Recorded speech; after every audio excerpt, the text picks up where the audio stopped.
살아계신 하나님 아버지, 감사와 찬송과 영광을 올려드립니다. 오늘도 귀한 생명을 연장시켜 주시고 귀한 새로운 한날을 저희들에게 허락하시고 하루를 시작하며 아버지의 집을 찾아 주님의 몸된 교회를 찾아 이 은혜의 보좌 앞을 찾아 이 시간 나아올 수 있도록 하나님 아버지 은혜를 베풀어 주시니 아버지 감사합니다. 아버지 하나님, 돈으로도 살 수 없고 그 어떤 것으로도 할 수 없는 생명과 시간과 건강을 하나님께서 은혜로 허락하셨습니다. 오늘 받은 그 은혜를 가지고 오늘 주시는 말씀을 따라 오늘 한 날을 살아갈 때 그 말씀과 동행하는 한 날이 되도록 성령 하나님 임마누엘과 함께해 주옵소서. 성령께서 인도하실 때 예수님께서 그러셨던 것처럼 아버지의 원대로 순종하는 그런 복된 한 날을 살아가는 저희들 모두가 되게 해 주옵소서. 예수 그리스도 이름으로 축복하며 기도하옵나이다. 아멘. 자, 오늘 본문의 말씀은 잘 아시는 겟세마네 동산의 기도. 예루살렘을 가보신 분들은 알겠지만 감남산에서 예루살렘 황금돔 성전을 바라보면 이게 딱 보기 좋은 전망이 펼쳐집니다. 그리고 이렇게 그 밑에 이렇게 내려가다 보면 겟세마네 동산이라고 불리우는 곳이 있고 거기에 그 가이드들이 맨날 서가지고 얘기하는 그 유명한 올리브나무 이딴만한 두께 막 서로가 여러 가지가 이렇게 막 꽈져 있어가지고 엉켜 있어가지고 설명하는 게 있어요. 그 옆에 바로 무슨 기념교회 같은 게 하나 있고 그 겟세마네 동산에서 기도하시는 그 장면, 그리고 가룟 유다의 배신으로 잡히시는 장면까지, 그러나 한 절 한 절에 주시는 교훈들이 있습니다. 성경을 읽으실 때 잘 아시는 말씀이기도 하고, 그러나 우리가 새벽 예배 본문으로는 4년 전에 이 본문을 다뤘어요. 내가 읽을 때와 또 말씀을 통해 이렇게 들을 때하고 그때 이렇게 나에게 감화 감동이 되는 말씀들이 다르기 때문에 오늘은 나에게 어떤 부분에서 하나님이 말씀하시나를 잘 들으셔서 그 하나님의 음성에 각자가 귀를 기울이시는 그런 시간, 저를 포함해서 그런 시간 되기를 축복합니다. 자, 한 절씩 봅니다. 36절입니다. 이에 예수께서 제자들과 함께 겟세마네라 하는 곳에 이르러 제자들에게 이르시되 내가 저기 가서 기도할 동안에 너희는 여기 앉아 있으라. 겟세마네 동산에 기도하시는 것에서 우리가 유심히 살펴봐야 될 것은 예수님께서 부르신 12 제자 중에 대부분의 제자, 베드로와 세베대의 두 아들 야고보와 요한을 빼고는 그냥 여기 앉아 있으라 라고 하셨어요. 그리고 나서는 베드로와 야고보와 요한을 데리시고 따로 조금 더 가셔요. 그러면서 그 세 명에게는 말씀하시기를 내가 지금 사실 너무 마음이 힘들다. 내가 이거 감당하기 어려운 십자가의 고난을 얘기하는 거죠. 그걸 앞두고 있다. 고민하여 죽게 된다. 그러니 너희는 여기 머물러 나와 함께 깨어 있으라. 자, 다시 말씀드립니다. 9명의 제자는 그냥 여기 앉아 있어라 라고만 명령하셨고 베드로와 세베대의 두 아들 야고보와 요한은 따로 데리고 가셔서 나와 함께 깨어 있으라 명하셨습니다. 깨어 있다라는 건 눈 뜨고 너랑 보초서라 이게 아니죠. 그 뒤에 이제 나오지만 한시도 깨어 기도할 수 없더냐. 깨어 있으라는 얘기는 기도하라는 얘기예요. 자, 예수님께서는 12명의 제자가 아닌 따르던 무리들이 아닌 3명에게만 나와 함께 좀 깨어서 기도해달라. 기도하자. 찾자라고 말씀하셨습니다. 자, 저와 여러분은 신앙생활을 하실 때 성경에 나오는 예수를 따르던 수많은 무리들 중에 원어브댐이 될 거냐, 12제자가 될 거냐, 12제자 중에서도 3명 안에 들어서 예수님께서 특별히 부탁하시는 나와 함께 깨어있으라 하는 그 제자에 들 거냐, 이거는 각자의 어떻게 보면 선택이고, 또는 그렇게 주의 종들이 부탁을 하는 경우가 있어요. 이건 특별히 좀 권사님이 하십시오, 집사님이 하십시오.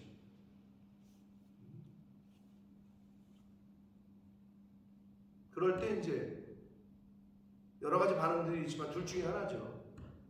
이거 내 생각에는 아닌 것 같은데, 저는 그건 아닌 것 같아요 하고 거부를 하거나, 한마디로, 아니면 저는 좀 그런데 내 마음에는 안 맞지만 자기가 생각할 때 그래도 말씀하시면 하겠습니다 라고 하는 경우,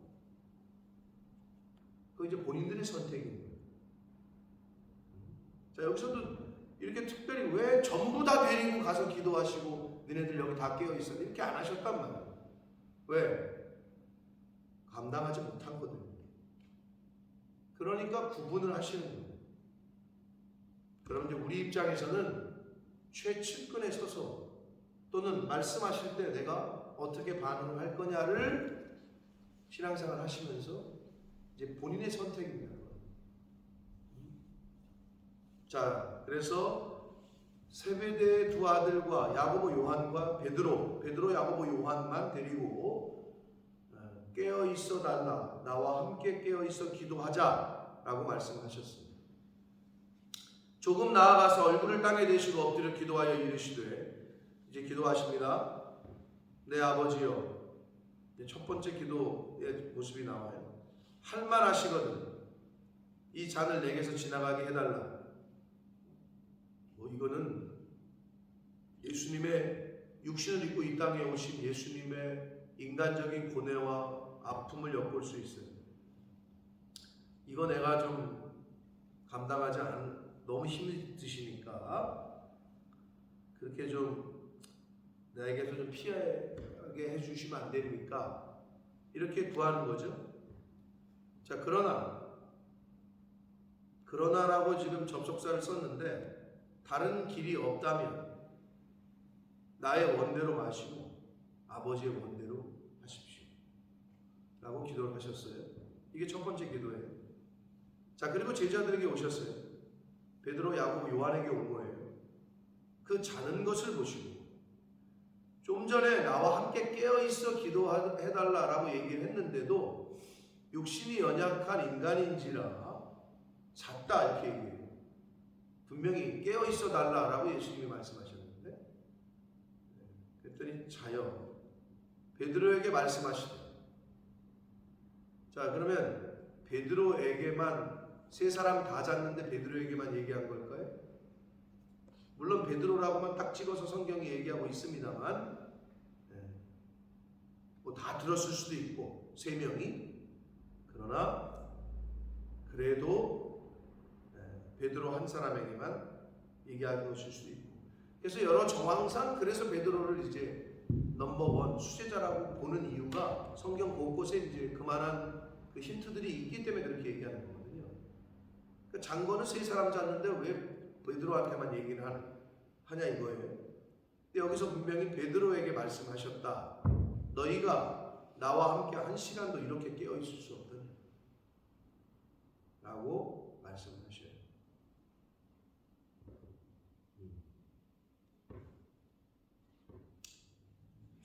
우리가 신앙생활할 때, 그래서 이렇게 교회가 사람이 많건 적건 똑같습니다.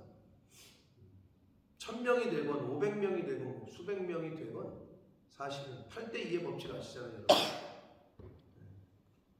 나머지 80%는 앞에서 이끄는 20%가 가면 따라오는 거예요. 유튜브, 여러분 페이스북을 잘 보시는지 모르겠는데 가끔 보시면 너무 웃긴 것들이 있죠. 엘리베이터를 이렇게 탔어요. 엘리베이터를 타가지고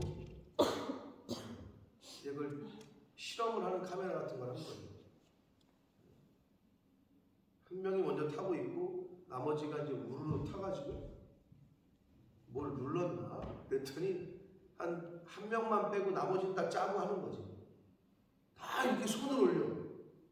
다 뭐 이렇게 손을 올리니까 이 사람은 모르니까 가만히 있잖아요. 근데 이렇게 막 손을 올리니까 지금 나머지 사람이 이 사람을 쳐다봐. 그러니까 본인도 이걸 멋쩍다가 이렇게 손을 올려.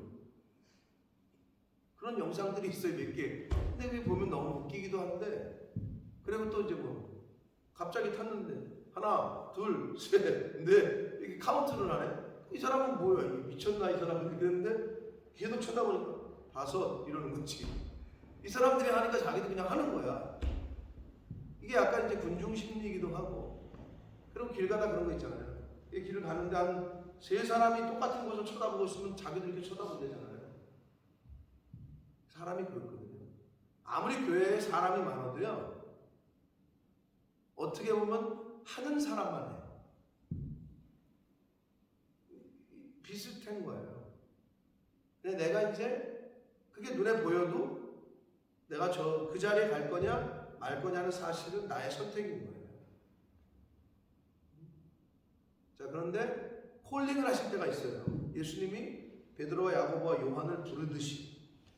그럼 그때 준비가 안 돼 있으면 콜링을 받고도 못해. 이렇게 자는 것처럼.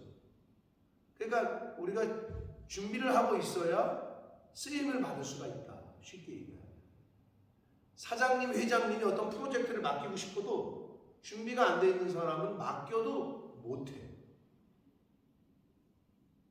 그러니까 신앙생활 영적인 부분도 마찬가지입니다. 우리가 그렇게 훈련을 받고 연단을 받고 준비가 돼 있어야 쓰임을 받을 수가 있다.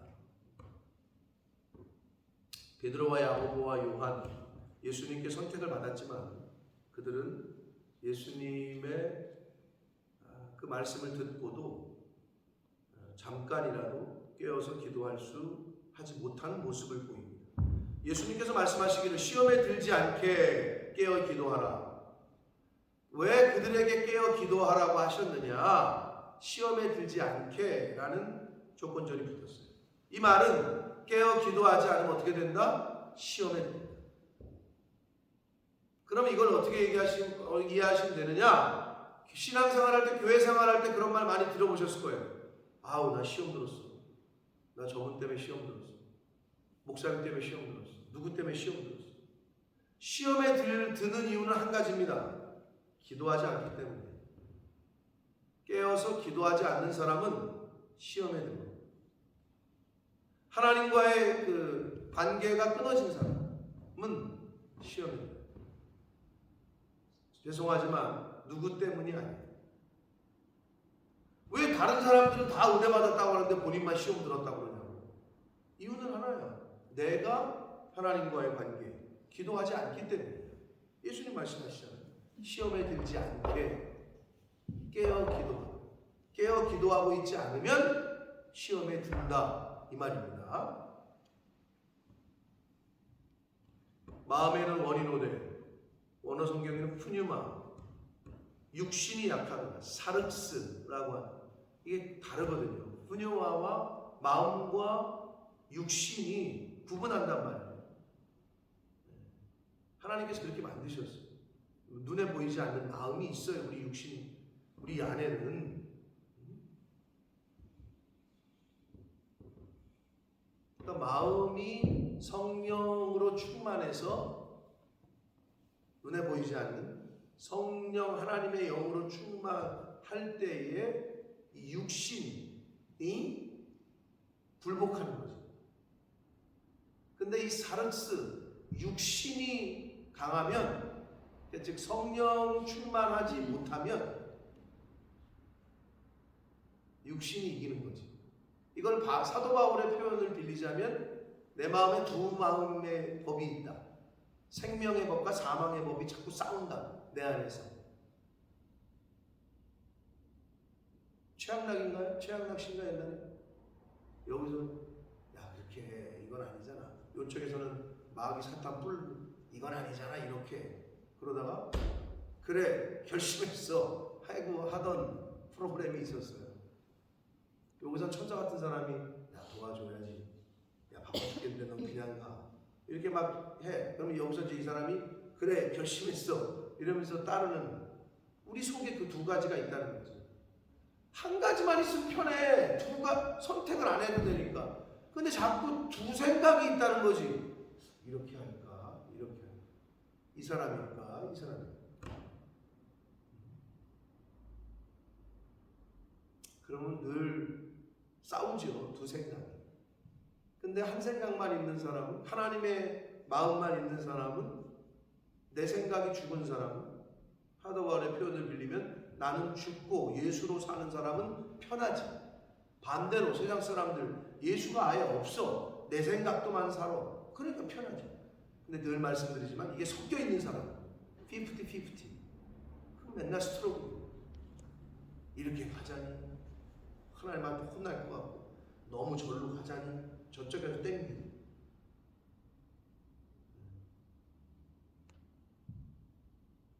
아예 원사이드로 가셔야 돼요. 이미 우리가 복음을 듣고 구원의 은혜를, 예수를 구세주로 입은 고백하고 그렇게 따르기로 했다면 확실하게 따르셔야지. 이것도 아니고 저것도 아니면 힘들어요.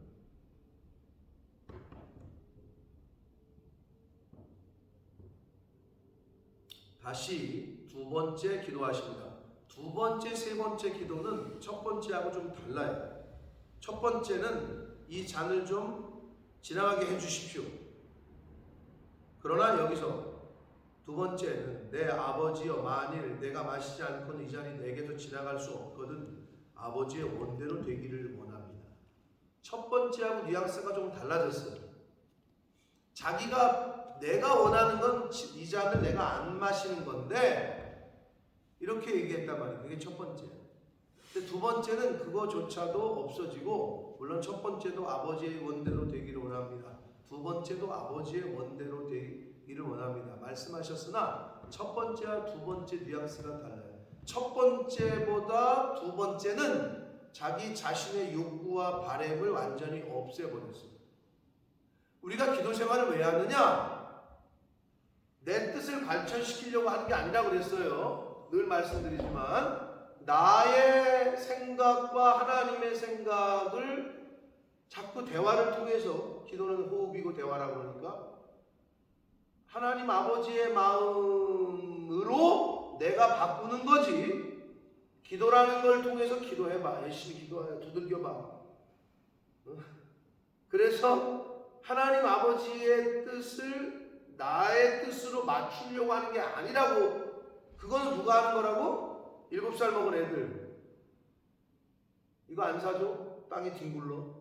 이거 안 사줘? 조금 더 크면 방에 들어가서 밥을 안 먹기 시작해. 이거 안 해줘? 자기 뜻이 관철이 안 되면 가출을 해. 요런 게 있죠. 영적으로도 똑같아요. 어려서는 그럴 수 있다고 봐. 때를 쓰고.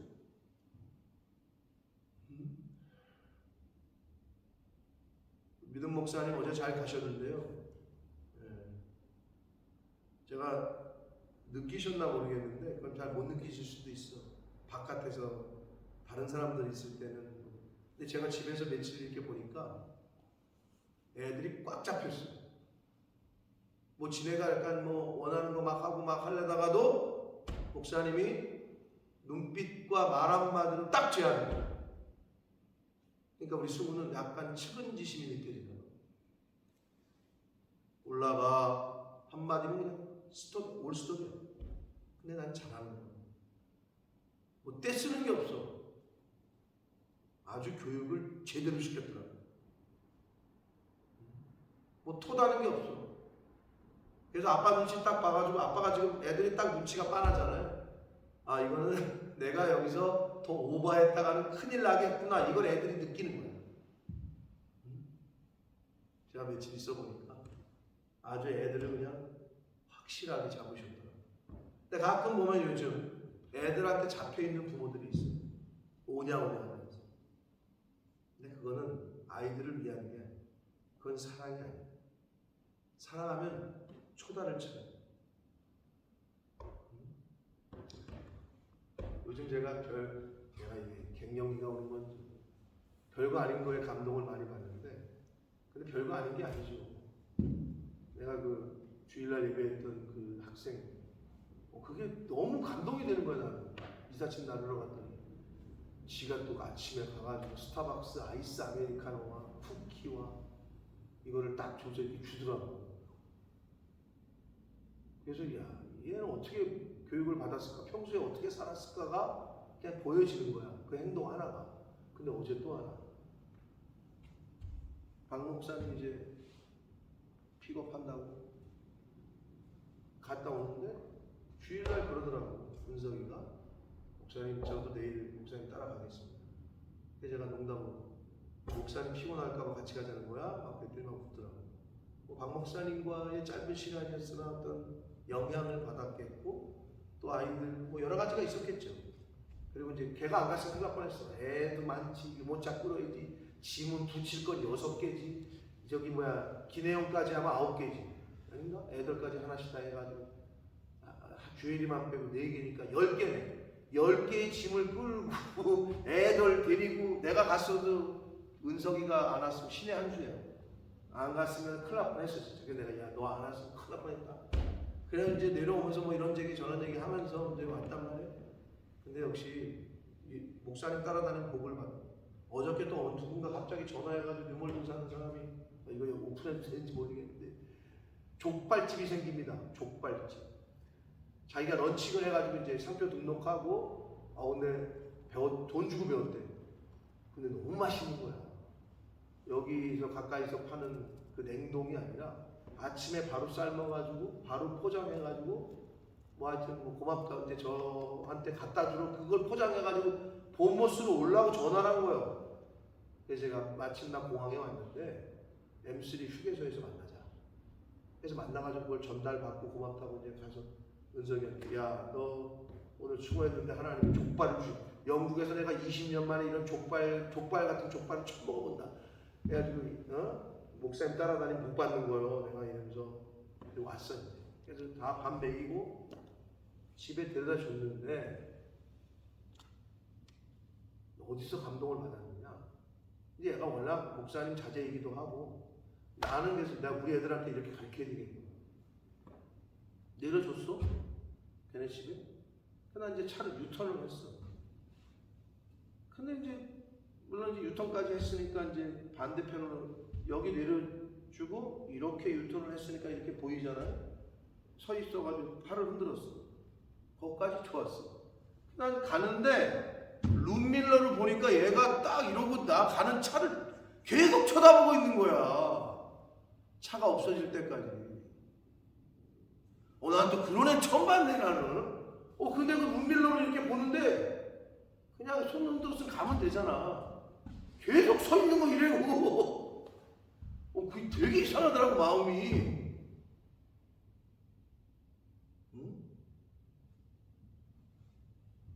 무슨 얘기냐.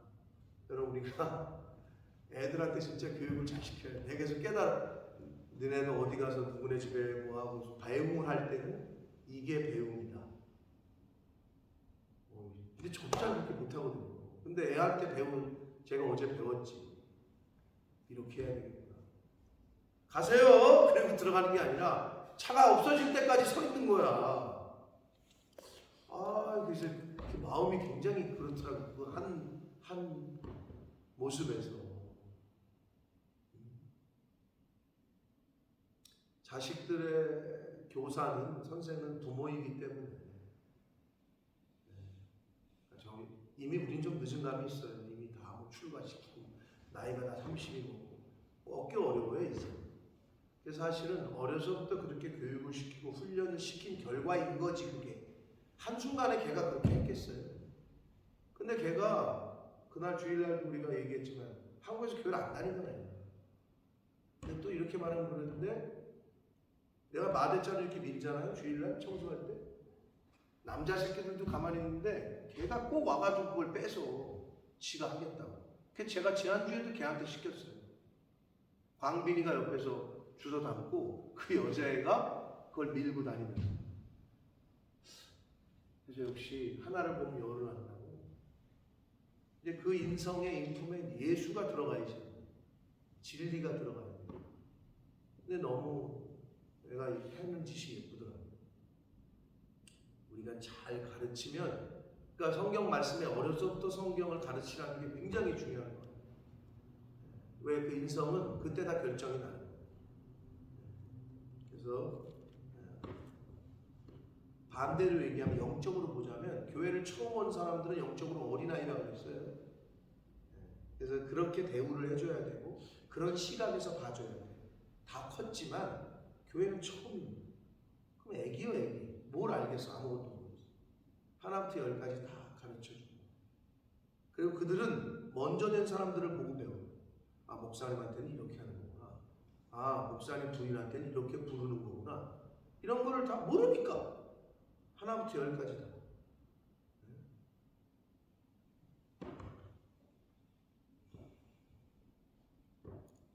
아버지의 원에 내 뜻을 맞추는 거예요. 어린아이가 때를 쓸 수 있으나 때가 돼서 아, 이거는 아버지의 뜻대로 해야 되는 거구나 라는 것을 깨닫게 되는 것처럼, 저와 여러분의 신앙생활이, 기도생활이 하나님과 계속 대화하고 마음을 맞춰봐서 내 마음을 아버지한테 얘기해. 아버지, 나 이거 갖고 싶고 이거 되고 싶고 이거 그러는데 아버지 이거 하고 싶은데, 근데 아버지가 얘기를 하시는, 야 근데 이건 이렇고 이건 이렇고 이건 이러니 이게 좋겠다. 그러면 아, 아버지 그래요? 그럼 그렇게 하겠습니다. 여러분도 아마 자식 키우면서 그런 적 있을 거예요. 거봐, 아빠 엄마 말 들으니까 그게 맞지? 하는 때가 있으셨을 거예요. 물론 틀릴 때도 있어. 우리는 인간이니까. 그러나 그럴 때가 있죠. 근데 대부분이 맞아요. 어른들은 경험을 다 해봤기 때문에. 하물며 하나님 아버지께서 우리를 하라고 하시고 인도하시는 거는 뭐 더 우리에게 가장 최고로 좋은 길을 주시는 거니까 그렇게 믿고 우리는 순종만 하면 됩니다. 그래서 아버지의 뜻에 자기의 뜻을 순종시키시는 예수님의 모습을 볼 수 있고, 세 번째로도 같은 말씀으로 기도하셨다. 그러면서 제자들에게 오셔서 이제는 때가 됐다. 자고 쉬어라. 인자가 죄인의 손에 팔린다. 그런데 46절, 일어나라 함께 가자. 어디로 가자는 거예요 이게? 이 부분이 중요해요. 그리고 예수님께서 능력이 없어서 무서워서 함께 가자는 거예요? 그게 아닐 거란 말이에요. 우리 후대들에게 교훈을 하시는 거예요. 신앙생활. 근데 여기서 어디로 함께 가자고 그랬잖아요. 어디로의 질문을 여러분이 생각을 하셔야 돼요. 그럼 어디로야? 잡히시는 자리. 잡히시는 곳으로 함께 가자는 거지. 고난의 자리로, 더 나아가서 십자가의 자리로 함께 가자 이거야.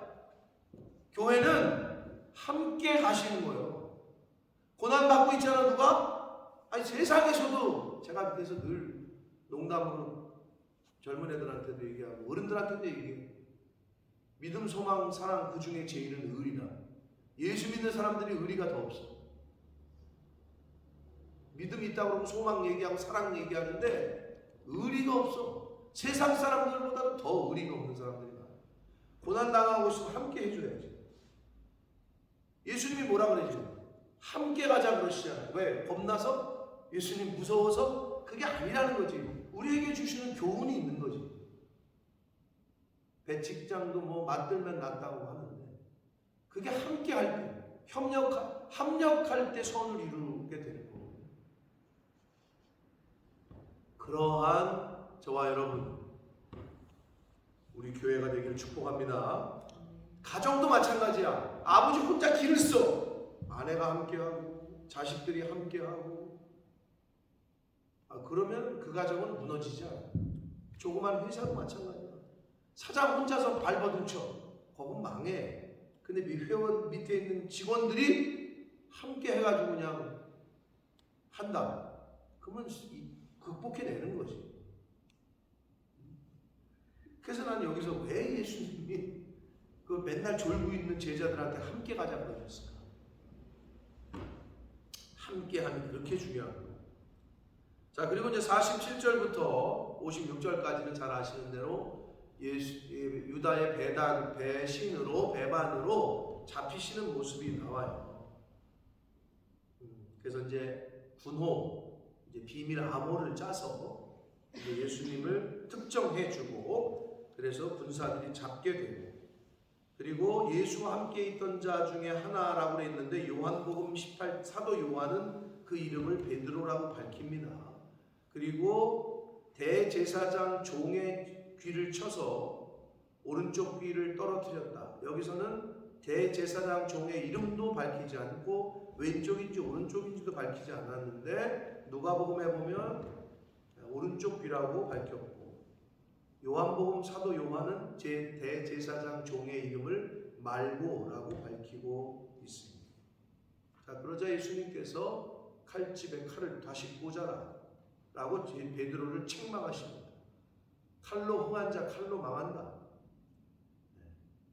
자, 군인은 칼이 있어야 되죠. 오늘날로 말하면 총이 있어야 되죠. 그렇죠?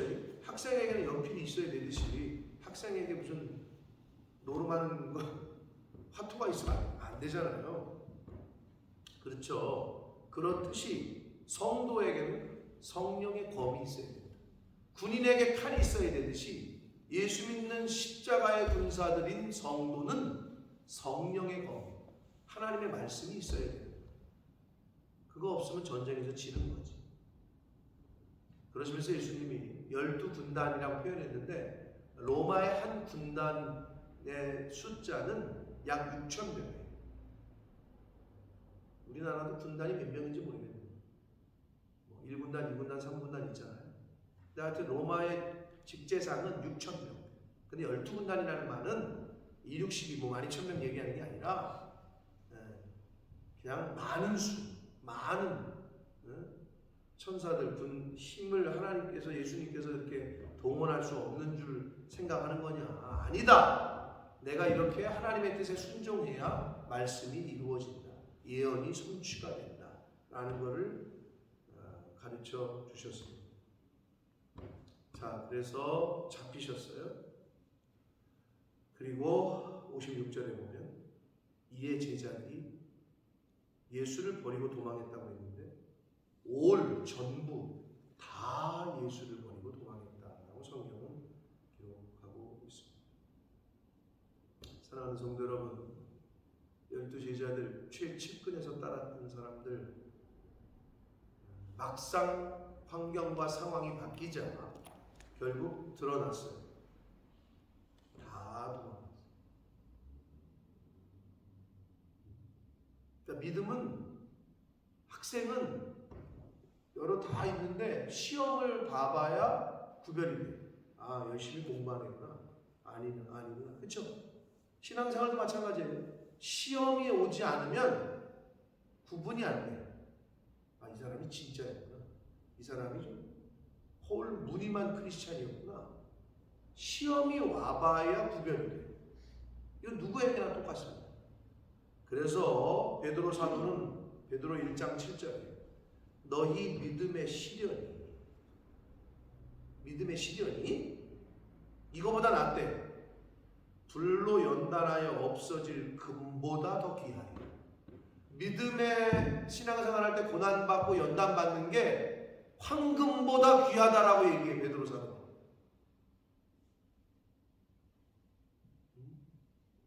예수 그리스도에 나타나실 때에 칭찬과 영광과 존귀를 얻게 하려고 믿음의 시련을 주신다는 거예요. 자, 믿음의 시련이 금보다 귀하다. 그리고 믿음의 시련이 왜 우리에게 주시느냐? 예수 그리스도 나타나실 때 칭찬과 영광과 존귀를 얻게 하려고 주시는 거다 라고 성경에 말씀하고 있다.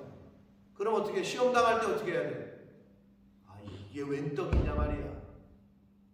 하나님이 나에게 또 뭐를 주시려고, 나를 어떻게 또 귀하게 만드시려고, 이런 자세로 바라볼 거냐? 나는 왜, 우리 집안은 왜, 내 남편은 왜 저래? 하는 것마다 저게 되는 게 없어. 왜 이렇게 뭐 예수 교회를 열심히 섬기는데도 고난만 오고 고통만 오고.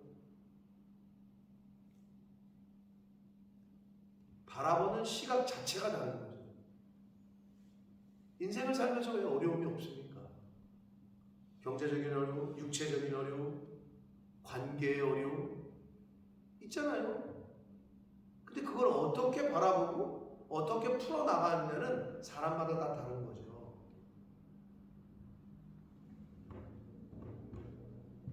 근데 성경은 이미 가르쳐줬어요. 너 고난 중에 있느냐? 환난 중에 있느냐? 찬송하고 기뻐해. 믿음의 시련이 금보다 더 귀하니까 고난 당할 때 기뻐. 고난 당하는 것이 내게 유익이라 그 고난으로 내가 주의 율례를 배운다. 다 가르쳐 주시고 있어 성경이. 그걸 모르는 사람들이야 그렇게 돼야지. 이제 다 죽었네 아니면 악을 바락바락 쓰고 너 때문이라 상대방에게 그냥 터사를 돌리고 그냥 완전히 깨지는 거지. 부부 관계 깨져. 부모와 자식 간의 관계 깨져.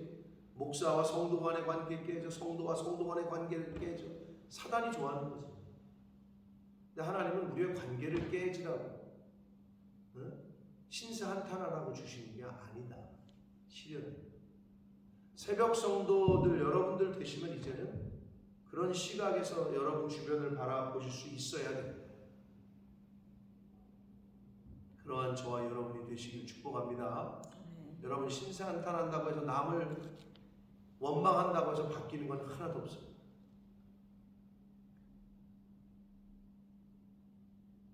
하나님과의 관계에 바로 딱 붙잡고 오히려 막 큰일이 나잖아요. 그럼 난리법석 피지 마시고 조용히 나와서 하나님 앞에 기도하시고 무릎을 꿇으시고 찬송하시고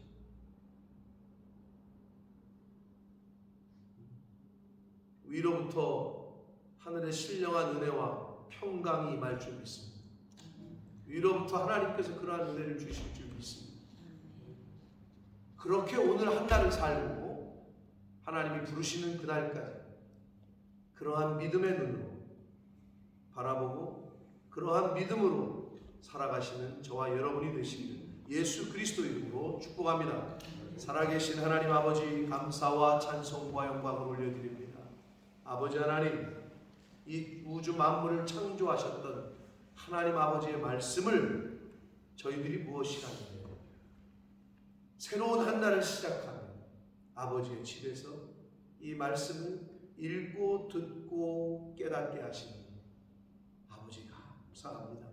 아버지 이 귀한 이 능력의 말씀을 오늘 우리가 듣고 받았으니 잘 순종하여 이 말씀에 피동되어 오늘 하루를 살되 인생을 살며 살아가며 당하고 만나는 환난과 시련을 혼자 감당하는 것이 아니라 일어나라 함께 가자. 우리 주님 붙잡고 믿음의 동역자들과 함께 그 시련의 자리로 십자가의 길로 기쁨과 감사함으로 당당히 걸어가는 믿음의 사람들 될 수 있도록 주님 은혜 내려 주옵소서. 아버지 믿음의 시련이 금보다 귀하다. 예수님 다시 이 땅에 오실 때 칭찬과 영광과 존귀를 얻게 하기 위해서 우리에게 주시는 것이다. 분명히 말씀하셨으니 시험 당할 때, 고난 당할 때, 환난 당할 때 성경에 가르쳐 주신 대로 기도하게 하시고 찬송하는 하나님 앞으로 나아오는 제가 되게 해주시고 이 자리에 있는 하나님의 자녀들 될 수 있도록 성령 하나님 은혜로 함께해 주옵소서. 예수 그리스도 이름으로 축복하며 기도 올리옵나이다.